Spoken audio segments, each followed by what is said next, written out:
poor animal is just not meant to be in chains. Of course he's not.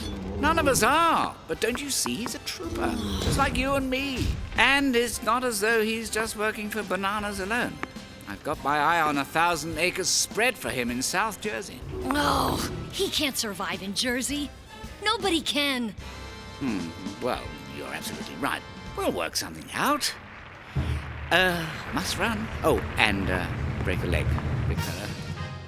While one of the most famous movie icons in history, King Kong's intellectual property status has been questioned since his creation, featuring in numerous allegations and court battles. The rights to the character have always been split up with no single exclusive rights holder. Different parties have also contested that various aspects are public domain material and therefore ineligible for copyright status. When Marion C. Cooper created King Kong, he assumed that he owned the character, which he had conceived in 1929 outright. Cooper maintained that he had only licensed the character to RKO for an initial film and sequel, but had otherwise owned his own creation. In 1935, Cooper began to feel something was amiss when he was trying to get a Tarzan vs. King Kong project off the ground for Pioneer Pictures, where he had assumed management of the company. After David O. Selznick suggested the project to Cooper, the flurry of legal activity over using the Kong character that followed gave Cooper pause as he came to realize that he might not have full control over this product of his own imagination after all. Years later, in 1962, Cooper found out that RKO was licensing the character through John Beck to Toho Studios in Japan for a film project called King Kong vs. Godzilla. Cooper had assumed his rights were unassailable and was bitterly opposed to the project. In 1963, he filed a lawsuit to enjoin distribution of the movie against John Beck, as well as Toho and Universal, the film's U.S. copyright holder. Cooper discovered that RKO had also profited from licensed products featuring the King Kong character, such as model kits produced by Aurora Plastics Corporation. Cooper's executive assistant, Charles B. Fitzsimmons, said that these companies should be negotiating through him and Cooper for such licensed products and not RKO. In a letter to Robert Bennick, Cooper stated, "My hassle is about King Kong. I created the character long before I came to RKO, and have always believed I retained subsequent picture rights and other rights. I sold to RKO the right to make the one original picture, King Kong, and also later, Son of Kong, but that was all."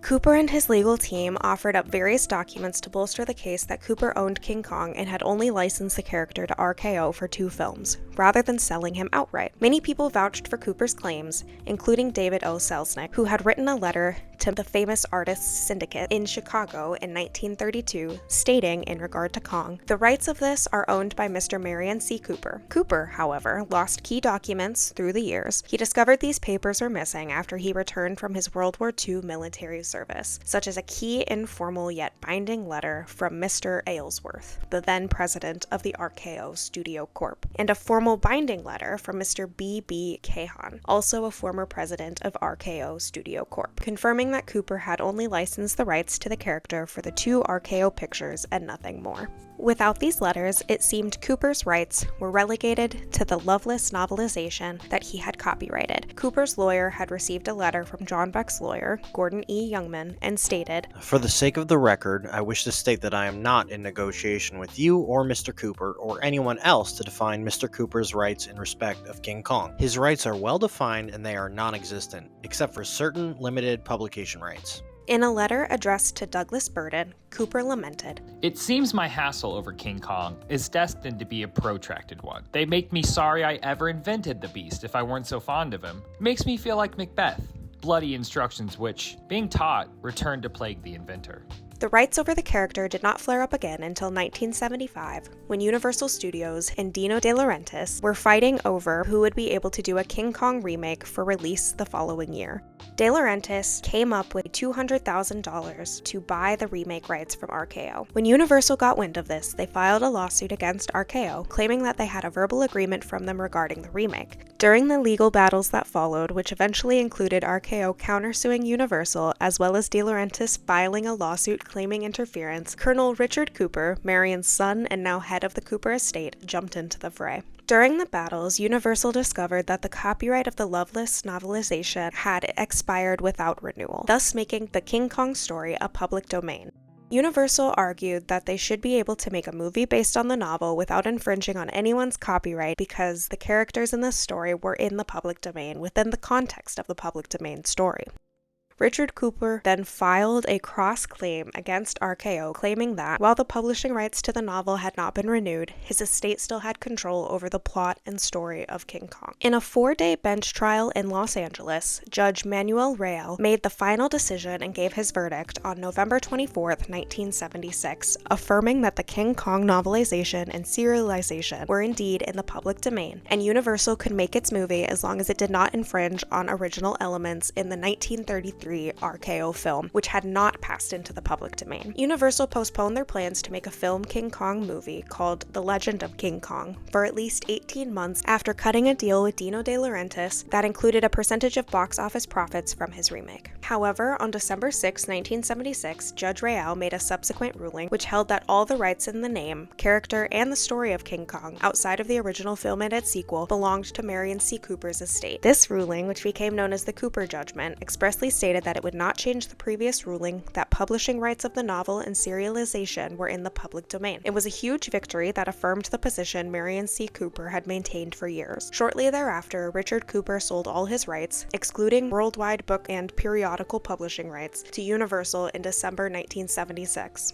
In 1980, Judge Real dismissed the claims that were brought forth by RKO and Universal 4 years earlier and reinstated the Cooper judgment. In 1982, Universal filed a lawsuit against Nintendo, which had created an impish ape character called Donkey Kong in 1981 and was reaping huge profits over the video game machines. Universal claimed that Nintendo was infringing on its copyright because Donkey Kong was a blatant rip-off of King Kong. During the court battle and subsequent appeal, courts ruled that Universal did not have exclusive trademark rights to the King Kong character. The courts ruled that the trademark was not among the rights Cooper had sold to Universal, indicating that Cooper plainly did not obtain any trademark rights in his judgment against RKO, since the California District Court specifically found that King Kong had no secondary meaning. While they had a majority of the rights, they did not outright own the King Kong name and character. The court's ruling noted that the name, title, and character of King Kong no longer signified a single source of origin, so exclusive trademark rights were impossible. The courts also pointed out that the Kong rights were held by 3 parties. RKO owned the rights to the original film and its sequel. The Dino De Laurentiis Company, DDL, owned the rights to the 76 remake. Richard Cooper owned the worldwide book and periodical publishing rights. The judge then ruled that Universal thus owns only those rights in the King Kong name and character, and that RKO, Cooper, and DDL do not own. The Court of Appeals would also note, first, Universal knew that it did not have trademark rights to King Kong, yet it proceeded to broadly assert such rights anyways. This amounted to a wanton and reckless disregard of Nintendo's rights. Second, Universal did not stop after it asserted its rights to Nintendo. It embarked on a deliberate, systematic campaign to coerce all of Nintendo's third-party licensees to either stop marketing Donkey Kong products or pay Universal royalties. Finally, Universal's conduct amounted to an abuse of judicial process,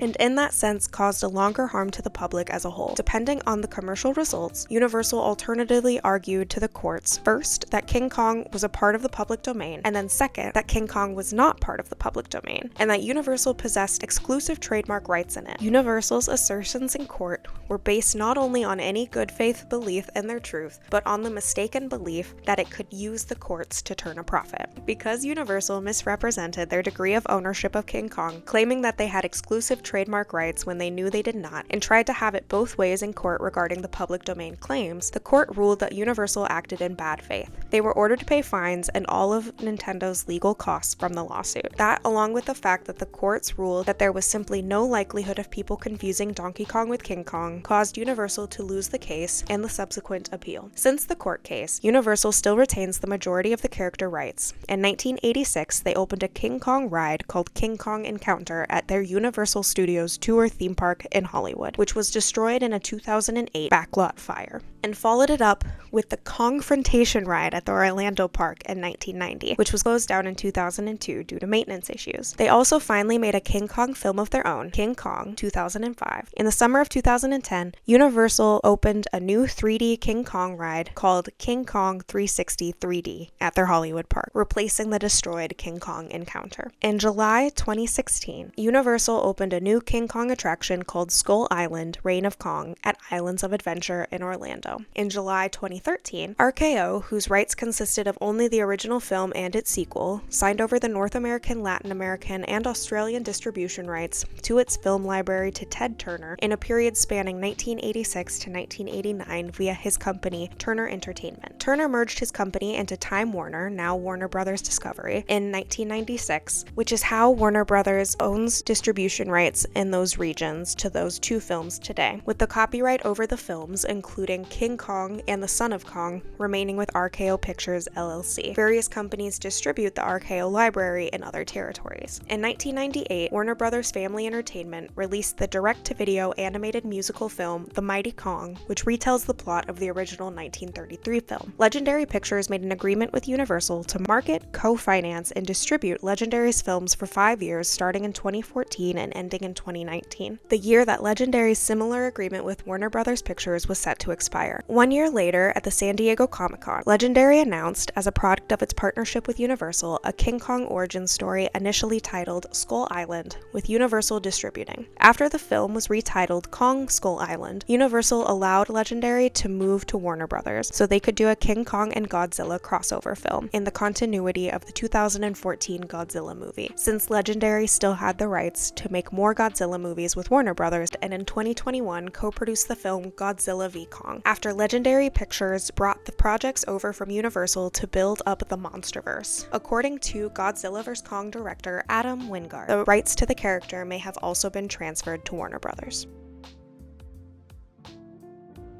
These rights are confusing, so let's try and simplify this before we go. The original 1932 King Kong novelization is now in the public domain. Copyright of the 1933 original film and its sequel are still owned by RKO Pictures. Domestic distribution over the first two films and Legendary's MonsterVerse movies are owned by Warner Media. Studio Canal owns the 1976 remake and its sequel after absorbing DDL. Universal owns the 2005 film by Peter Jackson and theme park rides. I would also like to note that these rights seem to be ever-changing, so if you're watching this in the future, who knows, you might be the owner of King Kong.